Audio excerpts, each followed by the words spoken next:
exercise, your feet are going to be shoulder width apart, and you're going to get kind of a long PVC. You can buy these at Home Depot because you want your arms to be pretty wide just to kind of create that big movement and that open chest. Then you're just going to rotate.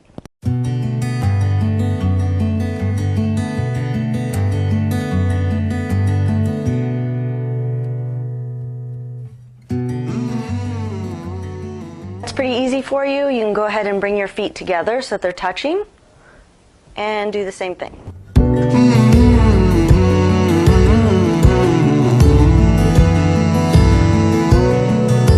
So as I mentioned, the goal is to be able to carry over a good arm swing into walking. So we're going to change that foot position once again and do more of a stagger stance. Another position that you want to have pretty good balance, another position that you want to have really good balance because it is one phase of walking to have your feet staggered, and you're going to do the same thing again.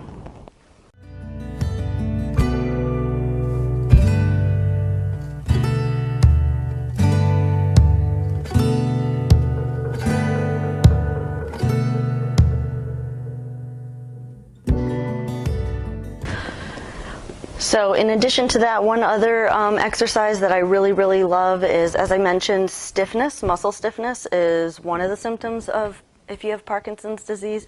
So the shoulders become really stiff and the upper chest becomes really stiff. So you're going to use that same PVC and stand pretty close to a wall, maybe about 6 inches, your feet 6 inches away from the wall, depending on how much flexibility you have in your shoulders. And you're just going to reach up and try and touch the wall. Just reach and try and touch the wall.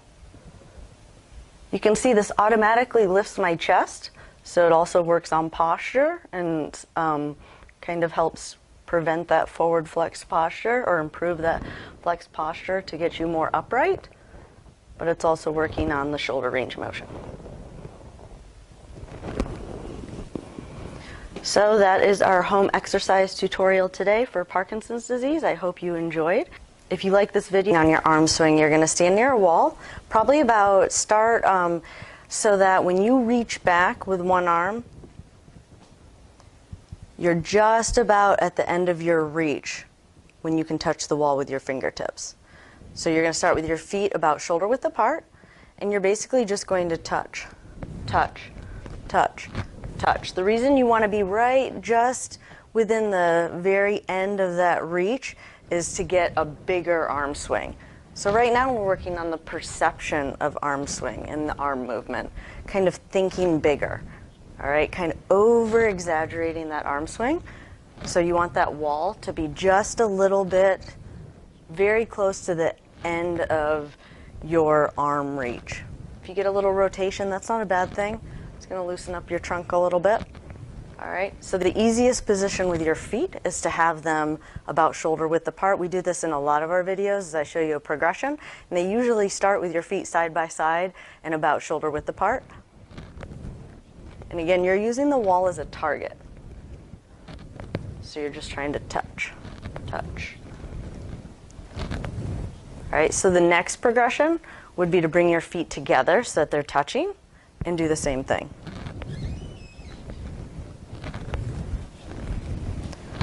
So again, this whole exercise is working on arm swing. Exaggerating that arm swing and just making it as big as possible. Bringing your feet together adds a little bit of a challenge. You have to be able to balance a little bit better, so therefore it might be a little bit more automatic when you're walking and not seem so scary to swing your arms because you've done it in a way that challenged your balance a little bit in standing. All right, so then the next progression would be to stagger your feet. So have them not directly in front of each other, but still side by side, just one foot in front of the other one. So kind of off to the side on a diagonal. And same thing. Reach, reach, reach, reach. You can see I'm far enough away from the wall that I'm just at the end of my reach, and I really have to extend my arm to touch the wall. And then if you really wanted to make it challenging, You could actually put one foot right in front of the other so your feet are in what we call a tandem position and they're in a straight line, and do the same thing.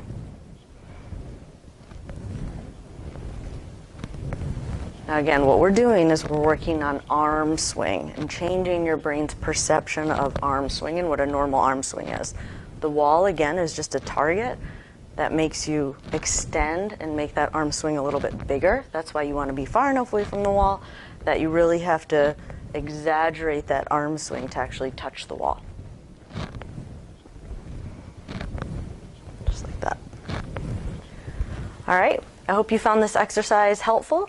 Focus on the arms. So what you're going to do is you're just going to swing your arms, okay? We've done this before. I think this is the exercise I did in the last video.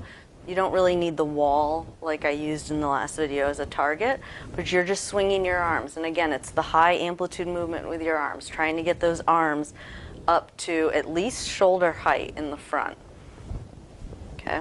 And then my feet are side by side. Then you're going to progress to your feet being staggered and do the same thing. Nice big arms.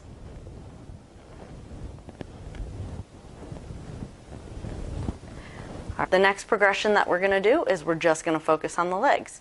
So we're going to work on the weight shift. So you're going to shift forward and shift back. Shift forward and shift back. Like a common mistake I see is people don't shift enough. So you think you're shifting far enough forward and you think you're shifting your weight to the back foot. So really make sure when you shift forward, you're getting all your weight onto your front foot, and when you shift back, you're getting all your weight onto your back foot. Another way you can test this to make sure you're doing that movement, getting that high amplitude movement, is just glance down when you get forward and make sure that your body is over that front foot and over that back foot. Another way you can do it is that when you're on the back foot, lift that front toe. That'll just emphasize more of the body weight over the back foot. And when you come forward, lift the heel in the back to really make sure you're getting that full weight shift. So it's a forward weight shift and a backward weight shift with your feet staggered. All right, so now we're going to put the arms and the legs together. So you're going to shift forward, swing the arms, and then you're going to shift back. Shift forward and shift back. Shift forward and shift back. You can kind of already see how this is going to mimic walking a little bit. So there will be good carryover with this into walking, especially if you're someone who isn't getting a good arm swing. This will really help with that, with your walking, because we're emphasizing that arm swing and then that forward shift and the backward shift. All right, and then you would do the same thing on the other side. Start with your feet just staggered and still with the other foot in front, and then do the arms. When you get good at that, switch to the legs. Backward weight shift, forward weight shift, backward weight shift.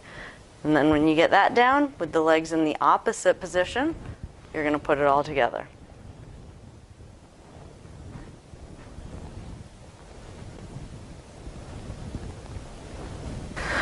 So one modification that I do recommend with this exercise is if you do not feel confident or comfortable with any portion of this, I highly recommend using a chair. You can do exactly the same progression, but the chair is essential. If your body does not feel comfortable, it is going to be much harder to get the quality movement that you're looking for. So if you need to, please start out holding onto a chair just until you get a little bit more comfortable on your feet and you go through the same progression.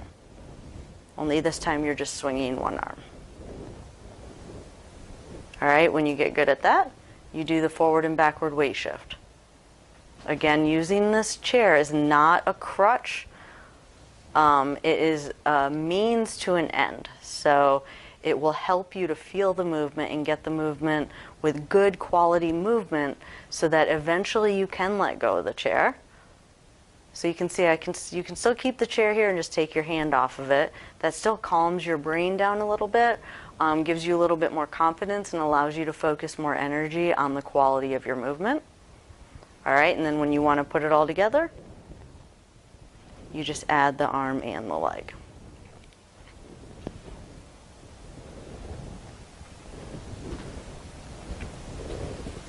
And then you can switch sides. You can keep the chair on the same side and just continue to work that same arm.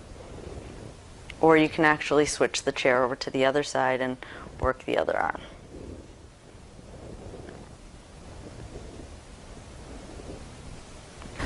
So another progression, a final progression, a very advanced progression of this exercise, and I only recommend this last progression of this exercise if you are in stage 1 and you still have pretty good balance, your symptoms are minimal, maybe not even noticeable yet, but you still want to be working on high amplitude movement, and you really want a good exercise routine in place, even if your symptoms are not that severe. So if that's you and you're in that stage, so I've got one more progression for you. You're going to rock forward and lift your back leg, and then you're going to rock back and lift your front leg. So this is like a final progression where you're still doing that forward and backward weight shift, only now you're adding that challenge of lifting that leg. It will make the activity a little bit more intense, and if you do enough of them, you'll actually start to work up a little bit of a sweat. But it also challenges your balance a little bit more, and you work on high amplitude movement, so it's got multiple benefits. So I hope you found this home exercise tutorial helpful.